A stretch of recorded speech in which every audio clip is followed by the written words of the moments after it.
Hey guys, welcome back. Zoe is accompanying me today, shirtless, topless. She went through about 3 outfits already. It's 2:30, so until we have to run to the store, she's gonna stay topless. Her hair is extra crazy today. Loving it. So, in today's video, as you can tell by the title, I am going to walk you through how I make homemade baby food.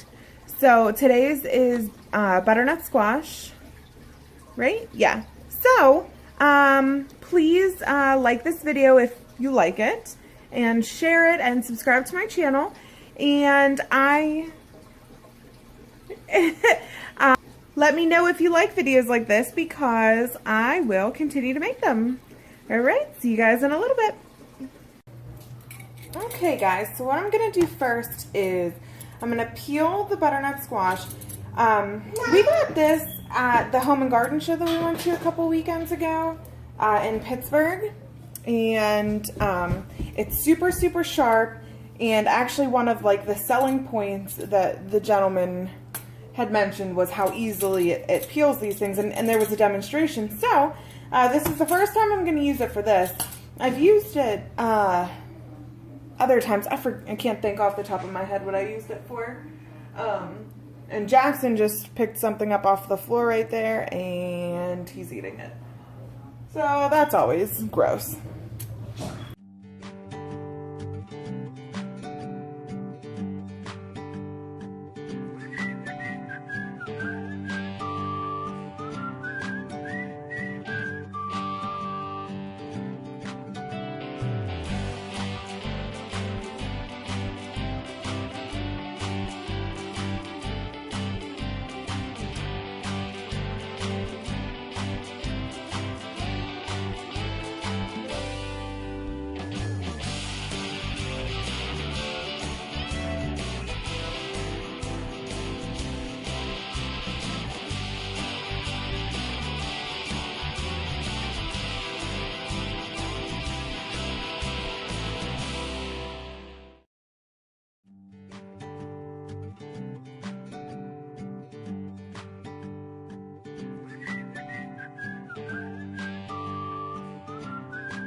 Okay, so now that that is all peeled, I am going to cut the ends off, split it in half, and clean out the seeds, and then chop it up into chunks so that it can steam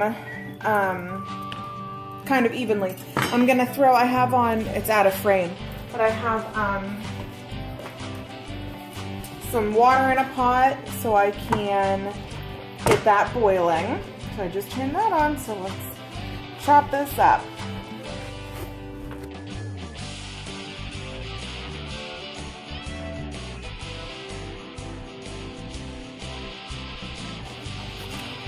And this is actually a butternut squash that my parents grew. So this baby food is free. You know, minus the cost of the water to steam it, whatever. But Zoe is now eating one stage 1 baby food for lunch and one for dinner, on top of breast milk. So that is about $1 a day, which isn't, I mean, that's not terrible, but this is free and this is gonna last a good amount of time.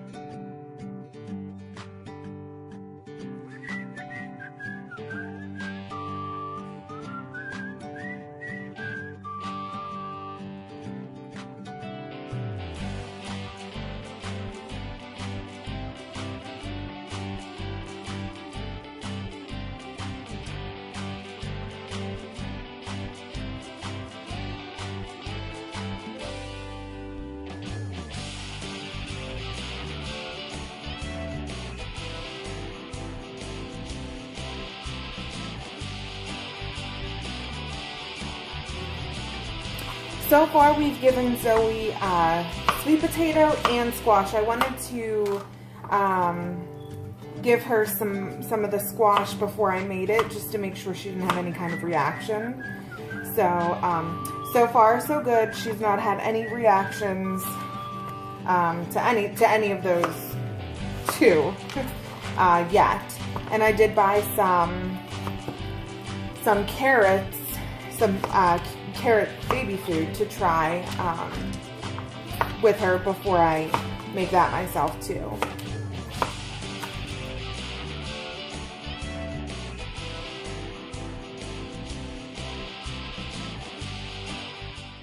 Okay, so now that is all cut up, we're gonna wait for our water to boil, and then we will throw it in and wait for it to steam and get nice and soft.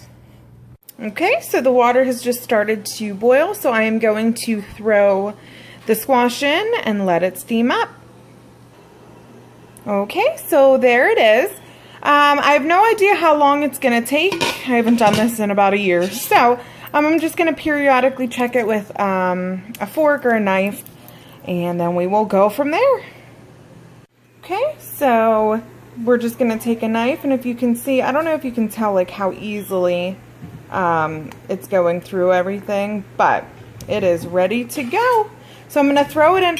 I don't have a food processor because I have the Ninja, and one day I put the food processor base in the microwave and melted it. So all I have is like the blender one. So that's what I'm gonna use. So I'm gonna throw in the squash plus some of the water that's boiling, because that's where all the nutrients are anyway, to help smooth it and make it a little like thinner. And then I'm gonna process that and we'll go from there. So there's some of the squash and a little bit of water. I'm probably gonna have to add more, but I'll blend it up, see how that goes, and then kind of judge it from there. And this is my disclaimer. Ninja does say do not put hot things in the blenders, so do that at your own risk. I microwaved mine and melted it, so I am not telling you to put it in there hot. You can wait until it cools. I think it would do the same thing, so do that at your own risk.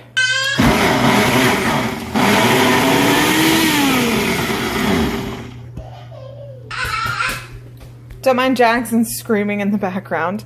But then what I do is I usually take a baby spoon and just check the consistency, make sure it's thin enough for her since she is just starting out. And then just add some more water and blend it more if you want it to be any thinner. I think I'm going to add just a little bit more and then it should be good to go.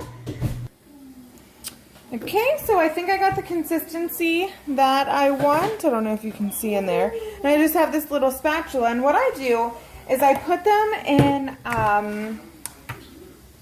ice cube trays, and then I freeze them, and then I pop them out and I put them in Ziploc bags, keep them in the freezer, and I'll give like a baggie to my mom so that I don't have to worry about giving her food every day. And then that way, these are only like being used until they're frozen, and then I can wash them and just make something else, and I can make a whole bunch within a couple of days.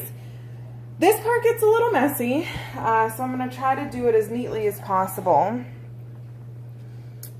And then you just fill them up.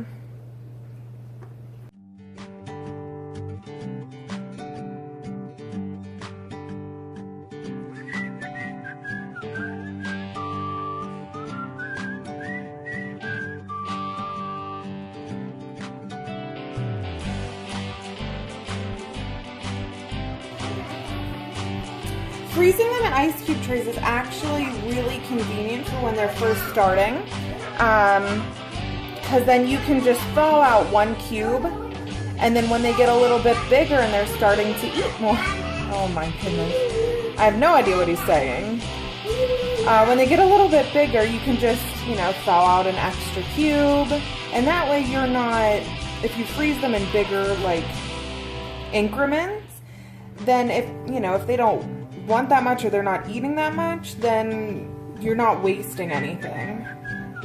I just find this to be a lot more convenient. Jackson's really excited about this. So this made about 20 cubes. Each cube holds about 2 tablespoons or 2 ounces, and she eats about 5 ounces a day. So 2.5 cubes. So yeah, this will last us a couple days, and it cost me nothing, and it really didn't take that much time. So thank you guys for watching. Let me know if you enjoy seeing videos like this, and I will catch back with you guys in my next video. Bye.